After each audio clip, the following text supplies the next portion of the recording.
Apa kabar pemirsa Microbusines Sriwijaya TV? Sekarang Elsa sudah berada di salah satu UMKM di Sumatera Selatan. Tentu pemirsa penasaran kan? Ayo ikuti Elsa. Pemirsa, saat ini Elsa sudah bersama Bapak Sewindu dan juga istrinya Ibu Heni. Nah Pak, Elsa penasaran nih bisnis apa yang sedang dirintis oleh Bapak dan Ibu? Kita bisnis usaha di bidang kerajinan tangan ya Mbak ya, khususnya di handmade.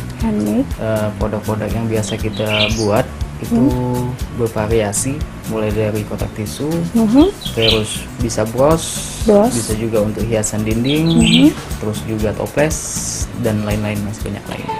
Baiklah pemirsa, sekarang Elsa mau nyoba nih buat kotak tisu. Nah Bu Heni, apa aja sih bahan yang kita perlukan untuk membuat kotak tisu? Bahan yang digunakan kain songket, ya, kotak tisu plastik sama rendang. Itu saja? Ya. Baiklah pemirsa, kita akan memulai membuatnya. Boleh Bu Heni dimulai? Kain songketnya perlu dipotong lagi nggak ini Bu? Udah. Udah. Bikin kolak. Oke. Kita ambil aja. Ini kira-kira berapa lama nih Mbak pembuatan kotak tisu ini? Nanti 15 menit udah selesai. 15 menit. Per kotaknya dijual berapaan Bu?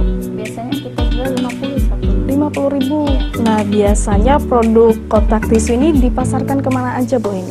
Biasanya kita isi ke toko, toko. titip ke toko, jual ke wilayah Palembang juga di sini ada, wali kota. Jadi Ibu juga buka pesanan ya? Nah ini dia kotak tisu dari songket, ya kan Bu ini? Iya. Oke, dan sisa songket yang telah digunakan itu bisa dibuat menjadi apa Bu ini? Aplikasi bunga. Jadi semua bahan terpakai dan gak ada yang terbuang pemirsa.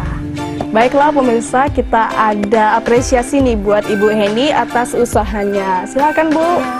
Terima kasih Ibu, semoga usahanya sukses selalu ya. Saya Sewindu Suyanto, pemilik Galeri Bunda Heni, mengajak masyarakat Sumatera Selatan untuk berwirausaha bersama kami untuk mengembangkan potensi dan juga membuka lapangan pekerjaan baru di Sumatera Selatan. Terima kasih.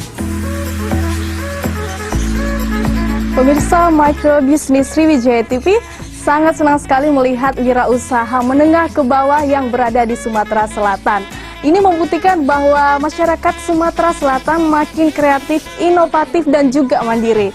Ayo pemirsa, mari kita berwirausaha karena dapat membantu perekonomian dan juga membantu banyak orang dalam mencari pekerjaan. Saya Elsa Febrina Silalahi, sampai jumpa di episode selanjutnya di program Microbusines Sriwijaya TV Indonesia Network.